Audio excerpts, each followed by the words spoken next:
এই বাংলার সংখ্যালঘু, আদিবাসী, দলিত, মতুয়া, হিন্দু, এই বাংলার নবজাগরণ আনবে নওশাদ সিদ্দিকী। সবে তো শুরু।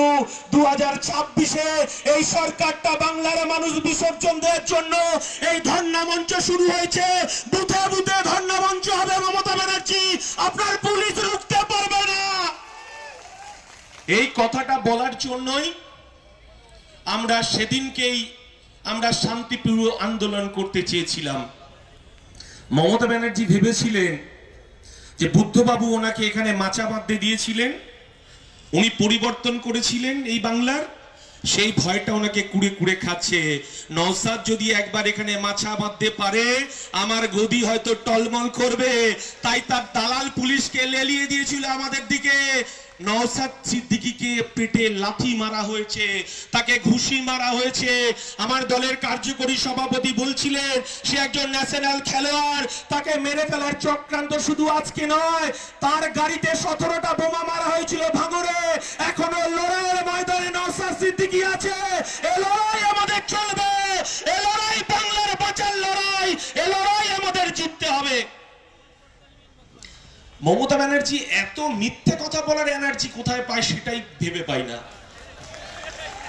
এত মিথ্যে কথা বলার এনার্জি কোথায় পায় জানি না। মানে ওনার কাছ থেকে শেখার আছে এটা।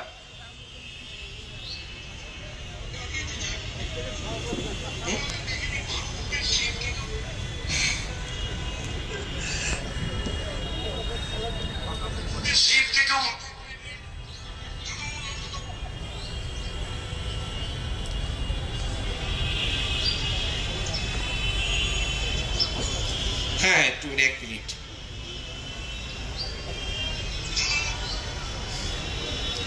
ওনার একটা বক্তব্য শোনানোর জন্য আর কি, এসআইআর নিয়ে।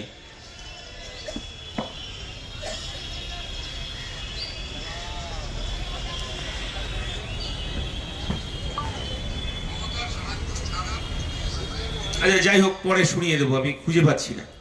যাই হোক, উনি এত মিথ্যে কথা বলার এনার্জি কোথায় পায় জানি না। আমরা অত রাজনীতিবিদ নই মমতা ব্যানার্জি আপনার মতো। আমরা গরিব, খেটে খাওয়া, শ্রমজীবী, আদিবাসী, দলিত মানুষকে নিয়ে কাজ করছি এবং তাদের অধিকার যাতে পুনঃপ্রতিষ্ঠা হয় সেই লড়াইটা আমরা লড়তে চাইছি। আমরা জানি আমাদের পাশেই 26,000 যাদের শিক্ষার চাকরি চলে গেছে তারা ধর্নায় আছে। আমরা জানি, এই বাংলার মানুষ জানে। এই বাংলার মমতা ব্যানার্জি, আপনাকে তো দেখেছি আমরা 2007 সালে, সেদিন রিজবানুর রহমান এই রাজ্যের মুখ্যমন্ত্রী, বুদ্ধদেব ভট্টাচার্য পুলিশ মন্ত্রী। রিজবানুর রহমানের অপরাধ ছিল সেদিনকে অশোক টোডির মেয়েকে ভালোবাসার কারণে তার দমদমের পাতিপুকুরের ধারে তার লাশটা পাওয়া গিয়েছিল। আর এই ধর্মতলায় সেদিনকে মমতা ব্যানার্জিকে আমরা দেখেছিলাম, একদিকে রুকবানুর রহমান, একদিকে রিজবানুর মা, তাকে নিয়ে এই বাংলায় ইনসাফ চেয়েছিল। আর এই বাংলায় সেদিনকে মমতা ব্যানার্জি বুদ্ধদেব ভট্টাচার্যের পদত্যাগ চেয়েছিল। সেদিনকে এই বাংলার মানুষ নতুন করে বাঁচার স্বপ্ন দেখেছিল যে মমতা বন্দ্যোপাধ্যায় বুদ্ধদেব ভট্টাচার্যের পদত্যাগ চাইছে। আর মমতা বন্দ্যোপাধ্যায়, আপনি এই বাংলার আমার আনিসকে খুন করা হয়েছে, আমার তামান্নাকে খুন করা হয়েছে, আরজি করে তিলোত্তমাকে খুন করা হয়েছে। এই বাংলার মানুষ মমতা বন্দ্যোপাধ্যায় আপনাকে কি উত্তর দেবে সেটা, আপনি একজন নাকি আপনি অগ্নিকন্যা, সেই উত্তরটা আপনার কাছে বাংলার মানুষ চাইছে। আমরা পদত্যাগ চাইবো না, আপনাকে পরাজয় বিসর্জনটা দেখেই এই বাংলার মানুষ ছাড়বে। আমরা বলতে চাইছি, আমার ভারতবর্ষের সংবিধান আমাকে অধিকার দিয়েছে সমস্ত জাতি, ধর্ম, বর্ণ নির্বিশেষে তার অধিকার দিয়েছে আমার ভারতবর্ষের সংবিধান। আমার ভারতবর্ষের ধর্মনিরপেক্ষতা, আমার ভারতবর্ষের ঐতিহ্য, ভারতবর্ষের কৃষ্টি আমাকে আমার সংবিধান শিখিয়েছে। কিন্তু আজকে এটা তো ঠিক কথা, মমতা ব্যানার্জি আপনি 20 তারিখে পুলিশ দিয়ে পারলেন না। সংবিধান আছে বলেই আজকে কোর্টের নির্দেশে আমরা এখানে ধর্ণা মঞ্চে বসেছি। আমরা অনুব্রত মণ্ডল নই, আমরা পুলিশকে গালি দেওয়ার জন্য আসিনি, তার বউ মেয়েকে বিছানায় ডাকার জন্য আসিনি। সেদিন গরিব, খেটে খাওয়া, পিছিয়ে পড়া, আদিবাসী, দলিতের কথা বলতে নওশাদ সিদ্দিকী এসেছিল। আপনি তাকে পেটে লাথি মারতে মারতে আপনি জেলে নিয়ে গেছেন। এই বাংলার সংখ্যালঘু মানুষ আপনার কাছে হিসাব চাইছে। ভালো কথা, আমরা তো চাই এই বাংলার সমস্ত ধর্মের মানুষ, জাতির বর্ণের মানুষ তারা ভালো থাকুক।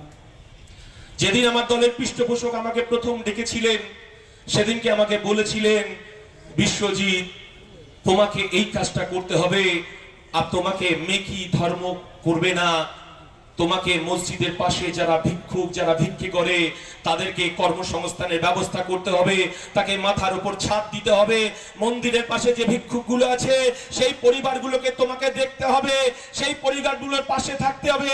আর মমতা ব্যানার্জি এই ধর্মতলায় হিজাব পরে ইনশাআল্লাহ সুবহানাল্লাহ বলে এই বাংলা সংখ্যালঘু যারা ধর্মগুরু আছে তাদেরও মাথা হেট হয়ে যায়।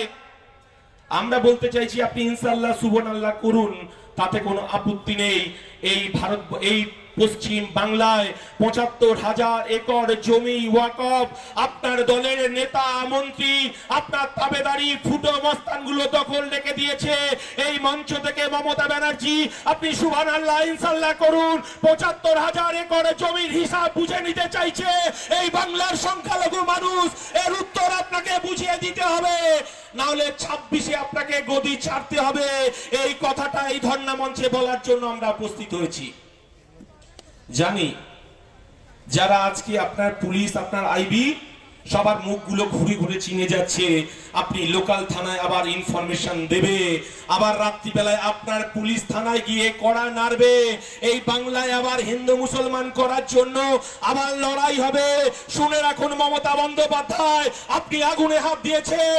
একজন যদি আন্দোলনকারীর বাড়িতে গিয়ে পুলিশ যদি কড়া নাড়ে, এই কলকাতা রাজপথ দেখবে নওশাদ সিদ্দিকী কাকে বলে, ইন্ডিয়ান সেকুলার কাকে বলে, এই বাংলায় আবার নবজাগরণ আসবে।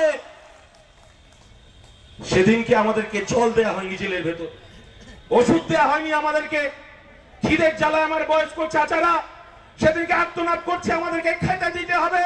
মমতা ব্যানার্জি সেদিনকে আলটিমেট জেলে নিয়ে গিয়ে আমাদেরকে মেরে ফেলার প্ল্যানিং করেছিল। কামরুজ্জামান সাহেব কি এসেছেন? আচ্ছা, উনি কাজে আছেন। কামরুজ্জামানের সেদিন বুকে যন্ত্রণা হচ্ছিল, তিনি প্রেসারের ওষুধ খান, নার্ভের ওষুধ খান। কামরুজ্জামান, আমি যখন আমার শ্বাসকষ্ট হচ্ছে জেলের ভেতরে, আমি তখন বাইরে বসে আছি, কামরুজ্জামান এসছেন, তিনি তার অভিজ্ঞতার কথা বলছে। বিশ্বজিৎ, এই রাজ্যের মুখ্যমন্ত্রী এতটা নিষ্ঠুর হতে পারে আমার জানা ছিল না। আমি চেঁচামেচি শুরু করলাম, নিচে থেকে যিনি ওই ফার্মাসিস্ট এসে ওষুধ দেওয়ার চেষ্টা করলেন। আমরা বলতে চাইছি আপনি যত মারবেন এই আন্দোলন তত সুদীর্ঘ হবে, আপনি যত আটকাবেন এই আন্দোলন তত সুদীর্ঘ হবে। এখানে আপনি যদি মনে করে থাকেন এই ধর্ণা মঞ্চ শুধু মুসলমানদের তাদের অধিকার রক্ষার লড়াইয়ে, এই লড়াই ওবিসি আপনি কেড়ে নিয়েছেন, এই লড়াই এসসি এসটি সার্টিফিকেট আপনি জালিয়াতি করেছেন, এই বাংলার ১০০ দিনের কাজ চুরি করেছেন, আবাস যোজনার টাকা চুরি করেছেন, মিড ডে মিলের টাকা চুরি হয়েছে। আমরা বলতে চাইছি এই বাংলার মানুষ ভালো নেই। আমি বেশি বলবো না, বলতে চাই না, শুধু এই ধর্ণা মঞ্চতে যারা আছেন আমরা বলবো শুধু এটুকুই, এই লড়াই আমাদের বাঁচার লড়াই, এই লড়াই জিততে হবে। শুধু এই আন্দোলনে যারা আছেন, আপনাদের জানেন মমতা ব্যানার্জি একটা ঘোষণা দিয়েছেন, বুথে বুথে ১০ লাখ টাকা দেওয়া হবে।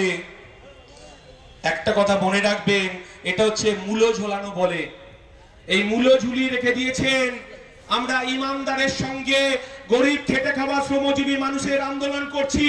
আপনাদের কাছে এই বাংলার দেয়ালে পিঠ থেকে গেছে, এই বাংলা আবার নেতাজিকে চাইছে, এই বাংলা আবার আসফাকুল্লাহকে চাইছে, এই বাংলা আবার ক্ষুদিরামকে চাইছে, এই বাংলা আবার বিদ্যাসাগরকে চাইছে, এই বাংলা আবার রবীন্দ্রনাথকে চাইছে। আমরা বলতে চাইছি এ লড়াই আমাদের বাঁচার লড়াই, এ লড়াই আমাদের জিততে হবে।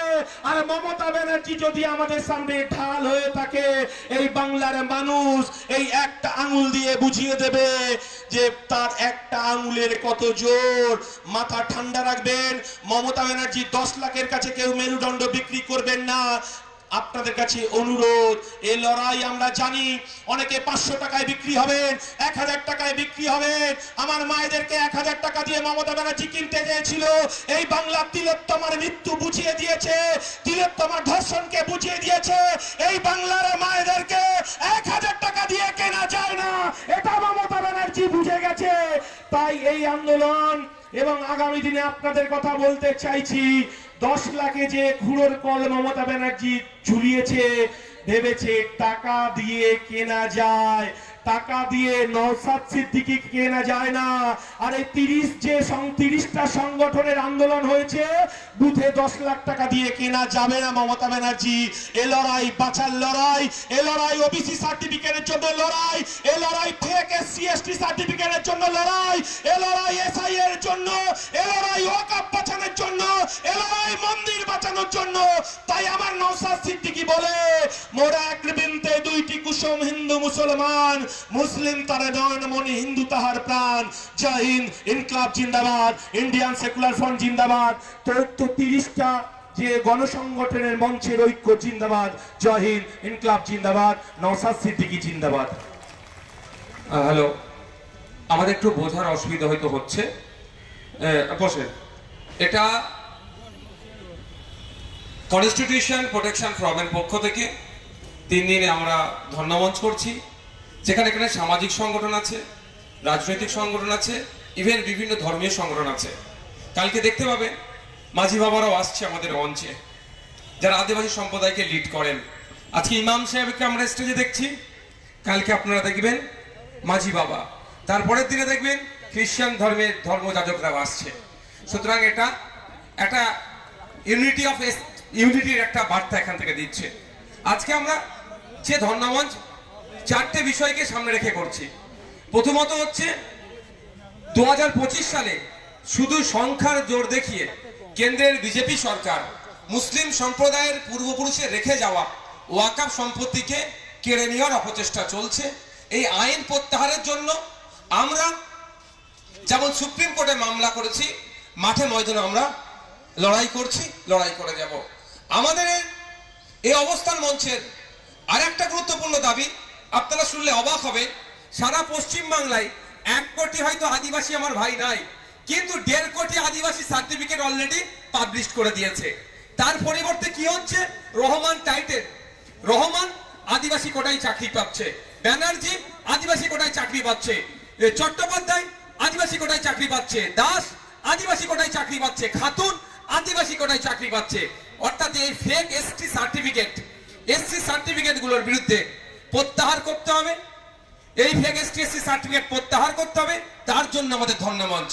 আর ওবিসি নিয়ে যেভাবে মুসলিম হিন্দু সব পিছড়ে বর্গের যারা আছে নিজেদের মধ্যে লড়িয়ে দেওয়ার চেষ্টা হচ্ছে, কিন্তু প্রকৃত যারা পিছড়ে বর্গের আছে 10% প্লাস 7% সংরক্ষণের নামে যে জটিলতা তৈরি করেছে, সেটাও প্রত্যাহার করতে হবে, নতুন করে লিস্ট তৈরি করতে হবে। তার জন্য আমাদের ধর্ণামঞ্চ।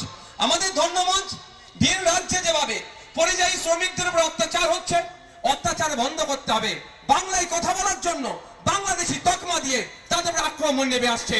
আক্রমণের শিকার কখনো আপনার লোকমান হচ্ছে, আক্রমণের শিকার কখনো সোমনাথ দেবনাথ হচ্ছে, আক্রমণের শিকার কখনো সাবির মল্লিক হচ্ছে, তো আক্রমণের শিকার কখনো দীপু দাসেরা হয়ে যাচ্ছে।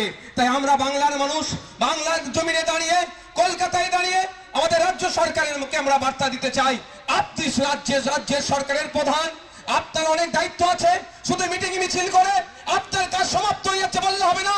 আমরা ধর্ণামঞ্চ থেকে বলতে চাইছি, যদি আপনি দায়িত্ব দিতে পারেন ভালো, নাহলে আমাদের ইমতিয়াজ ভাই, হাকিকুল ভাই, বিশ্বজিৎ দা, ওমর সাহেব, নুরুদ্দিন সাহেব যারা আছেন তাদের পরে দায়িত্ব তুলে দেন, আমরা বুঝিয়ে দেব। বাংলার একটা শ্রমিক ভিন্ন রাজ্যে গিয়ে যদি আক্রান্ত হয়, তার ট্রিটমেন্ট কিভাবে করতে হয় আমরা ভালো করে জানি। তাই আমরা আমাদের বাঙালি পরিযায়ী শ্রমিকরা যে অত্যাচারের শিকার হচ্ছে তাতে না হয়, তার জন্য আজকে এই ধর্ণামঞ্চ। আমাদের এই ধর্ণামঞ্চের একটা গুরুত্বপূর্ণ বিষয় এসআইআর নিয়ে আজকে বাংলার মানুষের মধ্যে